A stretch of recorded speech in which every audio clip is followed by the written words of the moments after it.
Nobel prize बच्चों, आज की डेट में जब भी नोबेल प्राइज़ मिलते हैं तो सबसे बड़ा इशू क्या दिखता है हमको सबसे बड़ा इशू ये दिखता है कि ये जो नोबेल प्राइज़ हैं ये विश्व के हर एक देश को दिए जा रहे हैं, भारत को नहीं दिए जा रहे। ऐसा क्यों? ऐसी क्या कमियां हमारे देश में रह गई कि हमें नोबेल प्राइज़ बहुत कम मिल रहा है?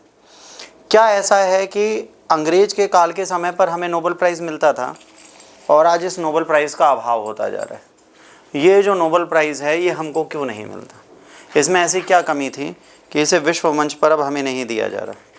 ऐसा क्या है? अच्छा, आज अगर ऐसा कोई प्राइज़ स्टार्ट करते हैं तो उसकी वैल्यू क्यों नहीं है? ऐसी वैल्यू उसकी क्यों नहीं रखी गई? ऐसी वैल्यू क्यों रखी जाएगी? कितने नामांकन आते हैं? क्या नामांकन में पैसा जाता है? उस नामांकन के बाद उन चीज़ों का क्या होता है? कैसे कोई हमें बेनिफिट मिलता है या इससे हमें लॉसेस होते हैं? इन सब चीज़ों के बारे में जानने की आवश्यकता। और पता है विश्व इतिहास की सबसे बड़ी भूल क्या है, आपको पता है? महात्मा गांधी को नोबेल प्राइज़ ना देना। विश्व में जो सबसे बड़े गुरु रहे उनको आप नोबेल प्राइज़ नहीं दे पाए, वो रहे महात्मा गांधी। महात्मा गांधी ने लोगों को अहिंसा का पाठ पढ़ाया, सारी चीज़ें की, और उन्हीं को हमने शांति का नोबेल प्राइज़ नहीं दिया। ऐसा क्यों? ये एक बहुत बड़ा प्रश्न है जिसका उत्तर आज तक हमारे सामने नहीं है। ना हमें कोई आज तक बता पाया, ना हम इस चीज़ को समझ पाए, ना हमारे दिमाग में ये जाता है कि ये नोबेल प्राइज़ का पीस प्राइज़ इनको क्यों नहीं मिला। आखिर ऐसी क्या गलती हो गई कि नोबेल प्राइज़ होते हुए भी हमारे हाथ में आता नहीं और गांधी जैसी सशक्त पर्सनालिटी को ये चीज़ नहीं दी गई? इसका कोई तो कारण होना चाहिए। अगर एक नोबेल पुरस्कार किसी को दिया जा रहा था तो वो महात्मा गांधी को क्यों नहीं दिया गया? उसको ना देने के पीछे क्या कारण बने? इन सब चीज़ों के बारे में हमें पढ़ने की आवश्यकता है और आज जानने की आवश्यकता है कि नोबेल पुरस्कार गांधी को क्यों नहीं मिला, महात्मा गांधी को नहीं मिला, पहली चीज़। दूसरा, भारत में कौन कौन से देश हैं और भारत के आसपास के कौन कौन से देश हैं, भारत में कौन कौन से व्यक्ति हैं जिनको नोबेल प्राइज़ मिला? तो कुछ ऐसी कड़ियाँ हैं जिनको आज हम जोड़ेंगे, देखेंगे, समझेंगे और ये कोशिश करेंगे कि इनको हम याद कर पाएँ ताकि हमें नोबेल प्राइज़ के बारे में पता चल जाए। पहली चीज़, पीस का नोबेल प्राइज़ अभी मिला नहीं है इस साल का, उम्मीद है मिलेगा। कब मिलेगा हमें नहीं पता, बट आज 2:30 बजे तक किसको मिलेगा ये पता चल जाएगा। और उसमें बहुत बड़ी हस्ती हैं ट्रंप साहब, जिन्होंने प्रयास किया है कि उनको ये पीस का नोबेल प्राइज़ मिल जाए, पर ये उनको मिलेगा नहीं मिलेगा ये एक बहुत बड़ी बात आती है। तो आइए इसको समझते हैं। नोबेल प्राइज़ इतिहास और उसका महत्व। 1901 में स्वीडिश वैज्ञानिक और उद्योगपति थे अल्फ्रेड नोबेल। उन्होंने अपनी वसीयत डाली और उन्होंने कहा कि मेरी जितनी संपत्ति है ये मैं पूरी दान कर रहा हूँ इस पुरस्कार के लिए। ये पुरस्कार 6 क्षेत्रों में आज की डेट में दिया जाता है। जो विश्व में एक असाधारण योगदान देता है उस व्यक्ति को ये पुरस्कार दिया जाता है। अब ये पुरस्कार उन्होंने कहा कि असाधारण व्यक्तित्व के लिए दिया जा रहा है, तो मेरे हिसाब से हर एक व्यक्ति को दिया जाए जिसको मैं जानता हूँ और जिसको लगता है कि विश्व मंच पर वह बहुत बड़ा काम कर चुका है और उसने मानवता को बदलने के लिए बहुत महत्वपूर्ण योगदान दिया है। तो आज जब भी कोई भी पुरस्कार दिया जाता है तो उसमें देखा जाता है मानवता को बदलने के लिए कार्य कर चुका है कि नहीं। यदि वो मानवता बदलने के लिए कार्य कर रहा है तो उसको पुरस्कार मिलेगा। यदि वो मानवता को बदलने का कार्य नहीं कर रहा तो उसको ये पुरस्कार नहीं दिया जाता। ये चीज़ समझने की ज़रूरत है। आज बात करेंगे तो पुरस्कार किस किस के लिए दिया जाता है बच्चों? भौतिकी के लिए दिया जाता है, रसायन विज्ञान के लिए दिया जाता है, चिकित्सा के लिए दिया जाता है, साहित्य के लिए दिया जाता है, शांति के लिए और आर्थिक विज्ञान के लिए। भौतिकी, अगर आप ब्रह्मांड या उनके अणुओं और कणों को समझने का प्रयास करते हैं तो आपको यह पुरस्कार मिलेगा। रसायन विज्ञान, पदार्थ और उनके गुणों की खोज करते हैं तो आपको मिलेगा। चिकित्सा, स्वास्थ्य और जीवन को बेहतर बनाने के लिए आप करते हैं तो आपको मिलेगा। मानवीय भावनाओं की अभिव्यक्ति करते हैं तो आपको मिलेगा। अच्छा, ब्रोकर प्राइज़ एक और है जो साहित्य के लिए दिया जाता है, वो अलग है, ये अलग है। इसके बाद शांति के लिए, विश्व में सद्भाव के सहयोग के लिए दिया जाएगा। आर्थिक विज्ञान, समाज और आर्थिक समझ को आगे बढ़ाने के लिए जाएगा। ये अल्फ्रेड नोबेल थे, इनके नाम पर एक पुरस्कार है, उन्हीं की ये शक्ल बनी हुई है, देख लीजिए। ठीक, इन्हीं को इसमें गोदा जाता है और उन्हीं के नाम पर ये काम चलता है। नोबेल का स्वरूप क्या है? स्वर्ण पदक और डिप्लोमा दिया जाता है। अब इसमें क्या है? 175 ग्राम का शुद्ध सोने का सिक्का दिया जाता है, ठीक, और एक हाथ से बनाया गया प्रशस्ति पत्र दिया जाता है। 1 मिलियन अमेरिकी डॉलर मतलब 8 करोड़ के आसपास, ठीक है, पुरस्कार राशि दी जाती है ताकि विजेता जो है उसको अपनी शोध में आगे बढ़ा सके। विशेष तिथियां हैं। घोषणा अक्टूबर के पहले सप्ताह में होती है। जैसे घोषणा हो गई अक्टूबर के पहले सप्ताह में कि भाई साहब इनको नोबेल प्राइज़ मिलेगा, बट ये अवार्ड 10 दिसंबर को मिलेगा। जितनी घोषणा हुई है उनके अवार्ड किसी को नहीं मिले अभी।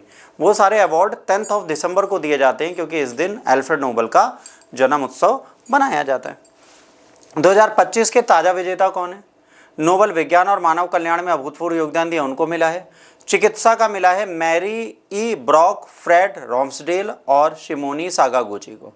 ये ऑटो इम्यून बीमारियों के उपचार के लिए क्रांतिकारी उपलब्धि और रिसर्च कर रहे हैं, जो मैं आपको पढ़ा चुका हूँ। इसके बाद भौतिकी का John Clarke, Michel H Devoret and John M Martinis को मिला है। ये क्या कर रहे हैं? क्वांटम टेक्नोलॉजी पर काम कर रहे हैं, ये भी मैं आपको बता चुका हूँ, है ना। और ये कंप्यूटर के विज्ञान में भविष्य में और एआई टूल में भविष्य में नई संभावनाओं को उजागर करेंगे। रसायन विज्ञान का Susumu Kitagawa, Richard Robinson, Omar M Yaghi को मिला है, ठीक है, मेटल ऑर्गेनिक फ्रेमवर्क के लिए, जो एक बहुत इंपॉर्टेंट विकास है, गैस पृथक्कीकरण और दवा वितरण में क्रांति लाएगा। अगर इसको हम कर देते हैं तो हमको बहुत सारे लाभ मिलेंगे। और आपको ये पढ़ने के लिए आज का जो यूपीएससी रीड आउट है उसमें इसके बारे में मैंने पूरा डाल दिया है। ये आज का जो मिला है इसमें क्या है, इसको कैसे समझेंगे, यूपीएससी रीड आउट में आज की डेट वाला जो कल वाली डेट का है 9 सितंबर वाला, 9 अक्टूबर वाला, उसमें सारी डिटेल्स पढ़ी हैं। अब वहाँ से इनको ध्यान से देख सकते हैं, पढ़ सकते हैं, समझ सकते हैं। अब बात आती है, सर क्या भारतीयों को कभी नोबेल पुरस्कार मिला है? 1901 में स्टार्ट हुआ, नोबेल पुरस्कार क्या भारतीयों को मिला है? अच्छा, प्रारंभ में जनसंख्या कम थी, टेक्नोलॉजी कम थी, जो रिसर्च होती थी वो ऑन पेपर ही होती थी, उस पे अवार्ड मिल जाते थे। आज टेक्नोलॉजी, रिसर्च, सोशल मीडिया सब रोल प्ले करते हैं, तो आज किसी का अवार्ड पाना थोड़ा मुश्किल है। क्योंकि अगर ट्रंप को नोबेल पीस पुरस्कार इस साल मिल जाता है तो उन्होंने पीस के लिए तो कुछ नहीं किया, पर विश्व को पीस बनाने के लिए बहुत कुछ किया। विश्व के टुकड़े करने का सारा योगदान उन्होंने दिया है, पर विश्व शांति के लिए उन्होंने कोई योगदान नहीं दिया। इस चीज़ को समझने की आवश्यकता है। तो ट्रंप को अगर मिलता है तो समझ लो नोबेल प्राइज़ बेकार।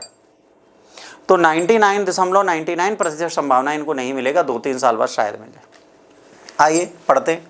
सबसे पहले रविन्द्रनाथ टैगोर को 1913 में उनका साहित्य था गीतांजलि के लिए मिला था।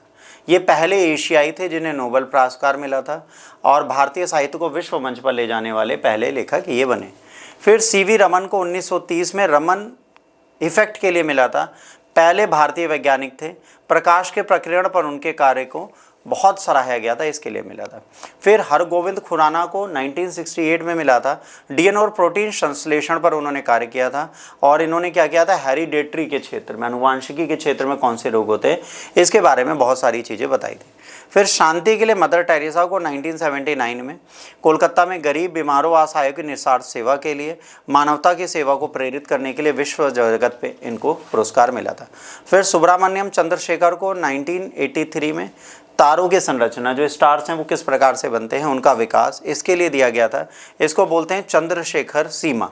खगोल विज्ञान को एक नया आयाम देते हैं और उसके बारे में सारी जानकारी देते हुए चलते हैं। इसके बाद और भी भारतीय हैं जो भारतीय मूल के हैं परंतु भारत में नहीं रहते। उसमें अमर्त्य सेन को 1998 में किस लिए मिला था, social welfare human development index के लिए अमर्त्य सेन को मिला था। इसके बाद अगला मिला था वेंकटरमन रामाकृष्णन को 2009 में, राइबोसोम की संरचना और परमाणु स्तर पर उसका मानचित्र बनाया था। उन्होंने इसमें सारी चीज़ें बनाई थी किस प्रकार से कार्य करेगा। फिर कैलाश सत्यार्थी को मिला था बाल श्रम में साहित्यिक योगदान देने के लिए। अगला पुरस्कार उनको दिया गया था कि भाई ये आपने बहुत बड़ा काम किया, इसके लिए दिया जाएगा। फिर अभिजीत बनर्जी को आर्थिक विज्ञान में गरीबी उन्मूलन के लिए अगला पुरस्कार दिया गया था। महात्मा गांधी को आज तक नोबेल प्राइज़ नहीं मिला, ये एक बहुत बड़ा सदमा है और इस चीज़ को समझने की आवश्यकता है। भाई महात्मा गांधी को आज तक क्यों नहीं दिया गया, ये चीज़ जानने की हमें ज़रूरत है। क्या महात्मा गांधी इसको बिलोंग नहीं करते थे? क्या महात्मा गांधी को शांति का पुरस्कार नहीं मिलना चाहिए था?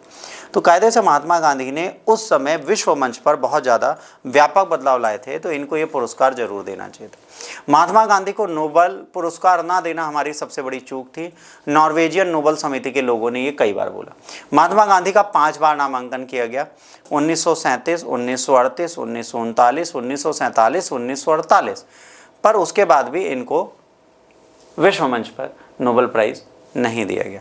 ऐतिहासिक स्वीकृति, नोबेल समिति ने बाद में स्वीकार किया कि गांधी जी को पुरस्कार ना देना उनकी एक गलती है। उनकी विरासत आज भी शांति आंदोलनों को प्रेरित करती है।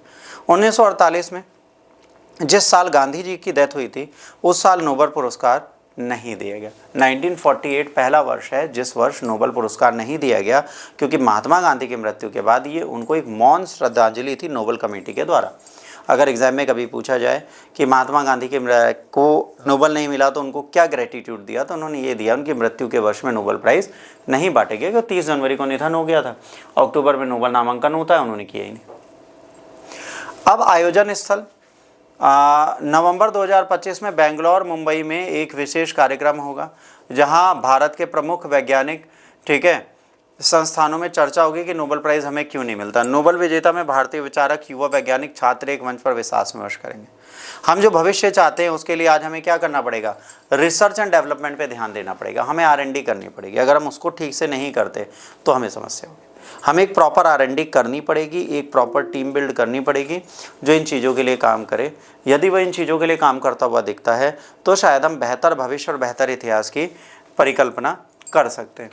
नोबेल पुरस्कार का वैश्विक प्रभाव क्या है? 1022 कुल विजेता है आज तक, 12 भारतीय विजेता है और 124 वर्षों से ऊपर का इतिहास है जो आज भी इसी तरीके से कार्य कर रहा है।